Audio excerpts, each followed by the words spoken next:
There is always a mix of apprehension and enthusiasm when starting a new career. Before my final year of college began in the fall, I was just searching for some additional cash when I got a summer work at a local carnival in downtown LA.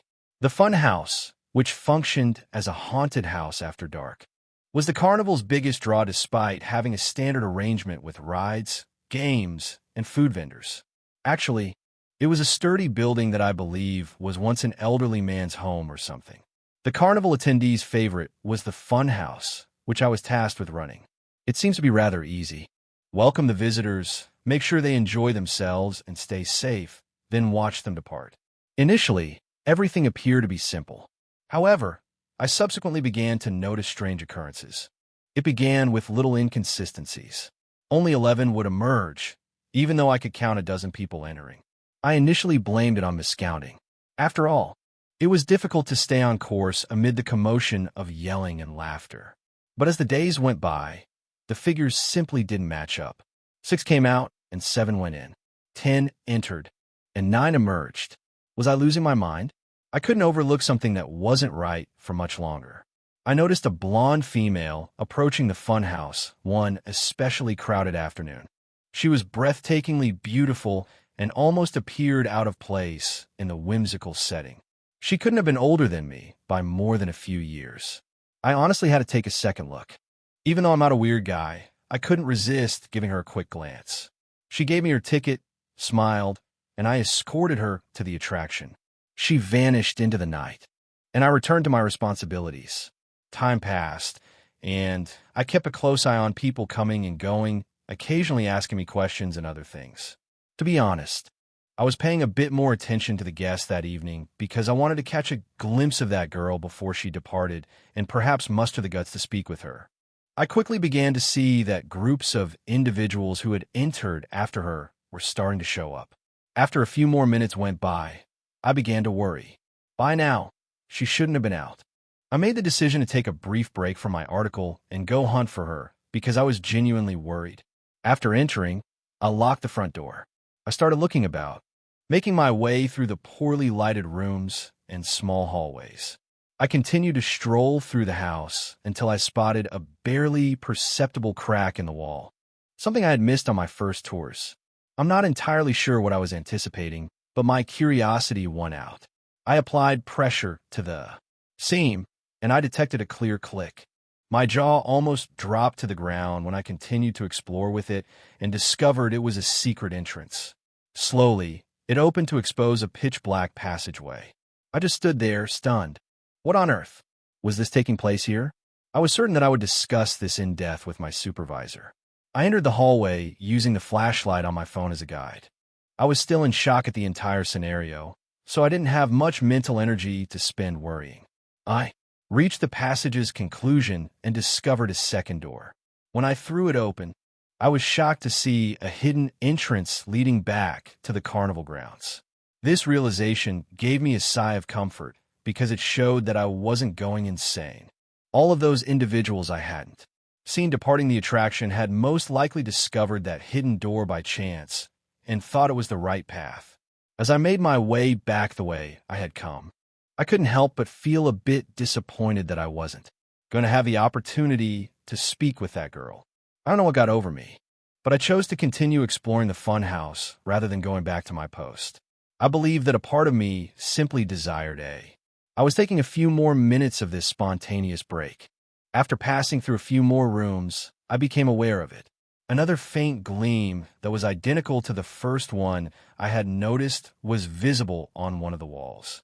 I fiddled with it once more until it clicked and opened. This one was definitely unusual, as I could see right away. The first thing I noticed was the foul stench. However, what was more worrisome was that this one had no corridor, only a ladder. A ladder with a downhill slope. I was more perplexed than anything else. This entrance was located on the ground floor, and I was informed explicitly that there was no basement here. I considered going down, but I was really terrified that the girl may be down there. I therefore started the descent against my better judgment. The smell only grew stronger as I descended into the shadows. I thought I would find a basement, but what I discovered was much worse. When I reached the bottom, I took out the flashlight on my phone. I was stunned and paralyzed. I was actually standing in a tunnel that went all the way into the night. Literally, there was no way that the home above included this. My logical side cried out for me to go back and ignore it. However, the mystery was too alluring. I continued my adventure, taking care to avoid making any noise. There was total silence in the tunnel, and the walls were moist. My flashlight beam landed on something unexpected as I was exploring. There was a white, glittering purse in the center of the hallway. I grabbed it up and flipped it around in my hands. It appeared familiar, and then I realized that girl's purse was it. I had no doubt about it. I became anxious. Was she truly present here? I questioned how a reasonable person could discover this tunnel and not turn around, but I had the evidence right in front of me. My thoughts began to race. Was she injured? Lost? Then a more horrifying idea struck me. Was she by herself? I was in too deep, but I no longer felt safe. I shouted for that girl into the tunnel. Against every survival instinct I had, I waited. Nothing. I was going to yell once more when I heard footsteps moving quickly through the tunnels. My initial reaction was to run. I had every reason to suspect that the person rushing toward me was hostile. I pivoted and reattached myself to the ladder. I slipped halfway up and fell back to the bottom. The footsteps were nearly exact. On top of me right now. I knew I was taken care of. I readied myself for combat before a voice interrupted. The voice of a girl. Her voice. Help me. She gasped and clutched her side as though in agony. For some reason, she demanded that I accompany her back into the darkness, even though I yelled at her to get up. I informed her that I had no intention of doing so and essentially pushed her up the ladder. I shut the door after we reached the summit. When I asked her how she got down there, she was unable to provide me with a direct response. She continued to state that she suddenly realized she was underground and that she didn't really recall how it happened. She claimed that she began to hear voices calling to her and that she could hear objects moving in the dark. I was unsure of how to interpret this. She claimed she couldn't recall if someone had let her down there when I inquired. The most bizarre aspect of her story was the blank stare she was giving me, which really shook me out. She essentially ignored my questions about why she had instructed me to remain down there. I'd had enough. I wanted to avoid this person as much as possible. Despite my call to the police, she chose to exit the funhouse before they arrived. She was never seen by me again. After conducting an investigation, the cops discovered something quite bizarre. It seems that this house had served as a kind of safe haven in the 1920s throughout Prohibition. Because of this, it contained numerous hidden passageways that went to a portion of the Prohibition tunnels that hadn't been found, despite the owner's denial that he knew anything about the house's past. I had my doubts. I left my work and moved as far away from that place as I could. I still have a lot of questions. Was the owner aware of this? Was the girl nearly abducted? Had she been knocked out and brought her down there, or what? Was she involved in everything? There are several possible reasons for what transpired with me, but they are all equally horrifying. I have enjoyed carnivals, the lights, the games, and the unanticipated delight of it all since I was a young child. I'm aware that many people think they are strange and juvenile, but I don't. As a child growing up in a little Indiana town, there wasn't much to do. You can be sure that I was spending as much time as possible there whenever the carnivals came through town. Perhaps it could. Even after more than 2 decades, I still like the vibe of a neighborhood carnival.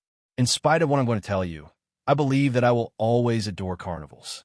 I was a bit of a nerd growing up, and I was around 10 or 11 when this occurred.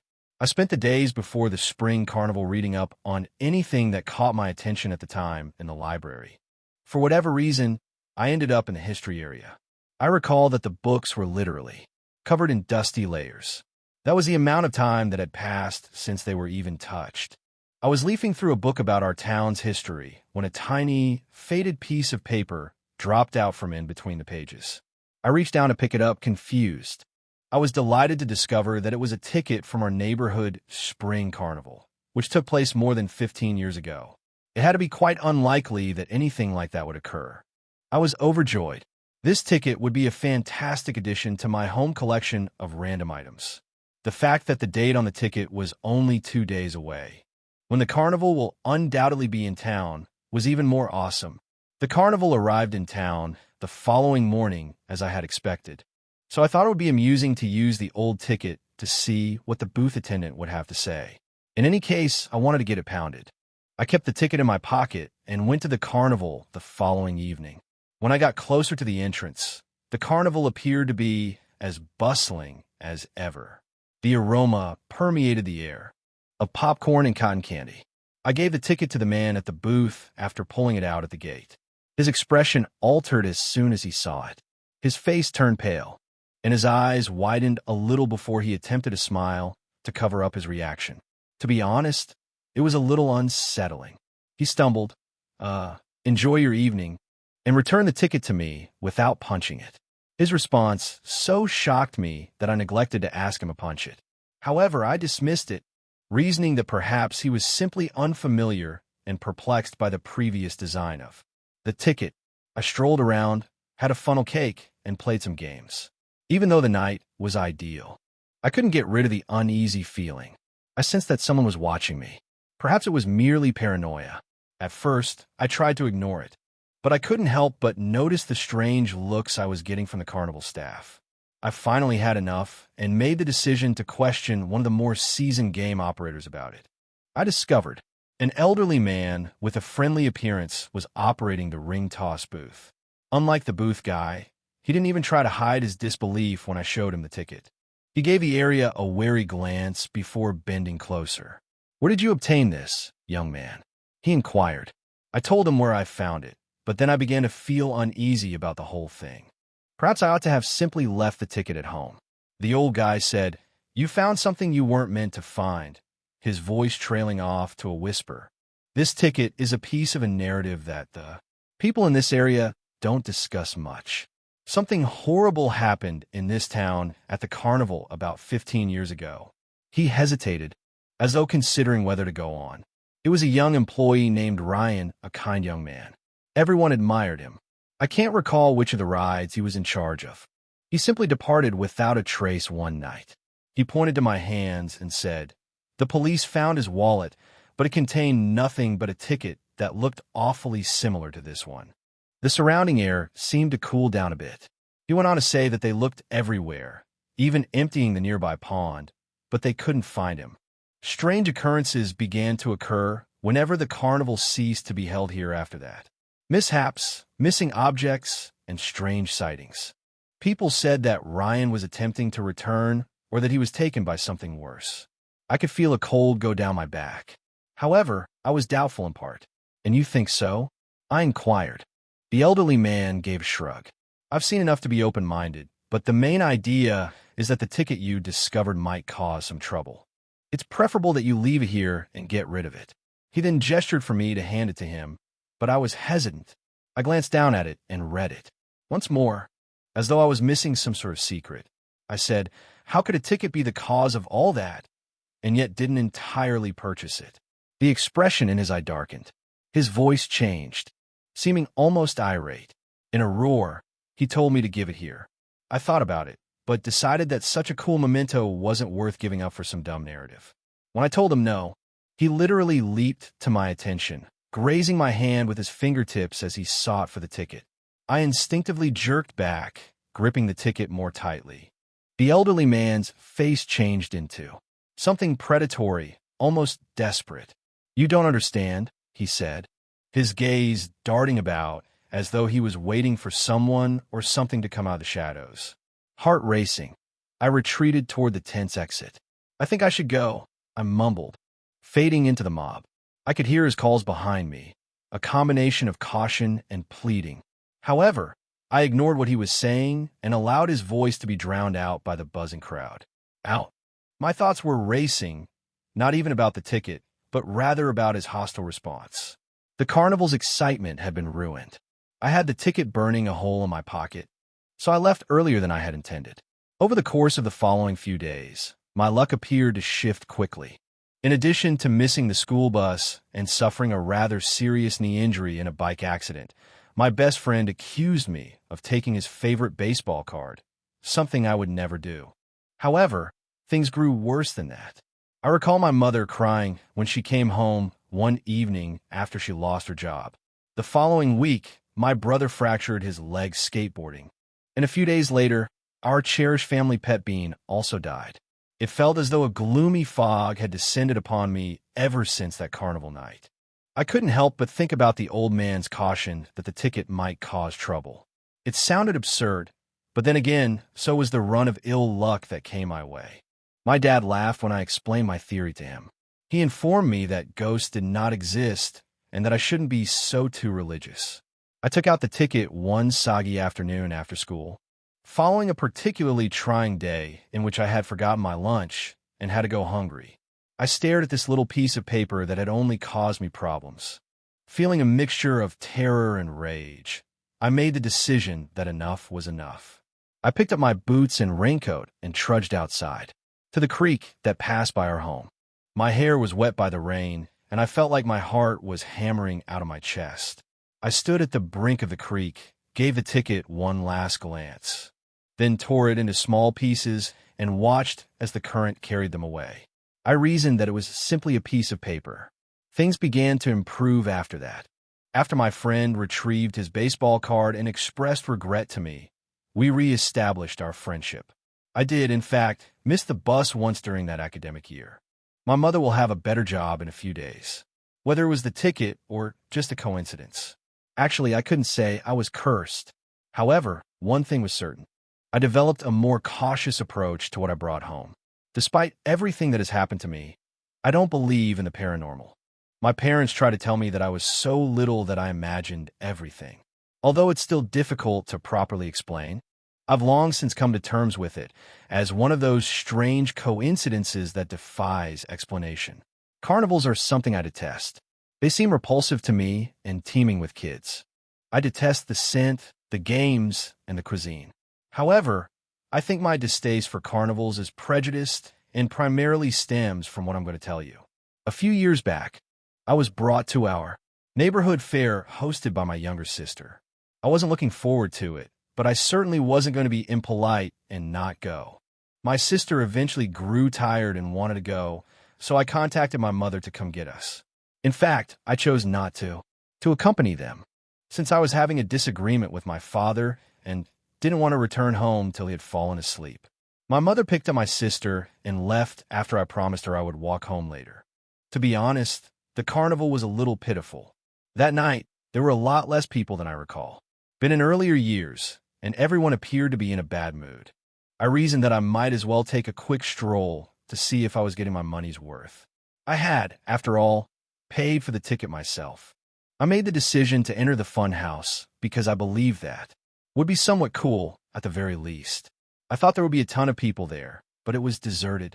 As far as I could determine, there was not a single other person present. Never before have I entered a funhouse by itself previously. People are unaware of how crucial conversation and laughing are to the environment. Without it, you're essentially simply standing there in stillness with a number of strange mirrors all around you. To be honest, it was a little unsettling. I shrugged and decided that I might as well go through it. To be honest, I did receive a. It's funny to see the warped mirrors. I think I saw anything strange about halfway through. A head appeared in one of the mirrors to my left, as if it were looking directly at me. I saw a fleeting glimpse of it, but it was a bald man with extremely dark eyes. I quickly turned around, but saw no one.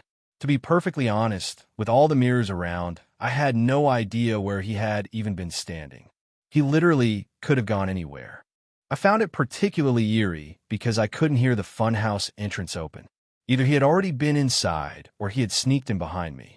I continued to walk a little faster now, and then, out of the corner of my eye, I spotted him once more. This time his smile was crazy. The face was exactly the same. I felt optimistic. I attempted to determine his position, but the reflections were too unclear. I called out to him to get lost, but he didn't answer. I had no idea what I was anticipating. I ramped up the pace once again, but navigating this maze of mirrors was challenging, and I kept running into dead ends. I began to perspire and kept checking over my shoulder every few seconds. After finding another dead and a few minutes later, I turned a corner and a hand grabbed my wrist from behind one of the mirrors. I yelled and cursed at the man to let me go, but he refused to back down. I forced him to release his grip by punching his arm. As I hit the ground amid the battle, I caught a glimpse of the creepster in his hole. He had a worn-out, sunken face, a bit of stomach, and was dressed in all gray. Before he could grab me again, I leaped to my feet and ran back the way I had come. I'm not sure if it was survival instincts, but with the adrenaline pumping through my veins, it was strangely simpler for me to find my way back to the door. After running out of the fun house, I gasped for air. As I got to my back pocket, I had a terrifying epiphany. I was without my wallet. I must have dropped it as I went down. I had no intention of returning there. I hurried to the closest employee and informed them everything that had transpired. She told me that the fun house was closed to patrons that evening and appeared perplexed. I was appalled. They searched it after calling the police, but they couldn't find anything, not even my wallet. I felt like such a fool. I suggested that the man was most likely a former worker with a key, but they dismissed my notion and urged me to leave. Consequently, I did that grudgingly. It's not as though I was injured or anything. I wish I could tell you that's where the narrative ends, but I can't. One night a week later, my girlfriend called me in a panic, screaming into the phone about a horrible incident that had transpired. Evidently, someone had been convincing her to travel out to this far place to assist me in changing a tire by claiming to be me and texting her phone. Thankfully, despite the person telling her to come alone, she chose to bring her father. When they saw that the automobile parked in the lot wasn't mine, they soon grasped what was happening. Her father exited the vehicle, followed by 6 other men who got out in front of them. He dashed back to the car and fled before those guys could catch up with him. Everything made sense. He obtained my girlfriend's number because I did have it scribbled down on a piece of paper in my wallet. We both updated all of our contact details, and there hasn't been an issue in a month. I'm not sure how to feel about this entire situation. I believe I'm just going to attempt to suppress the memories.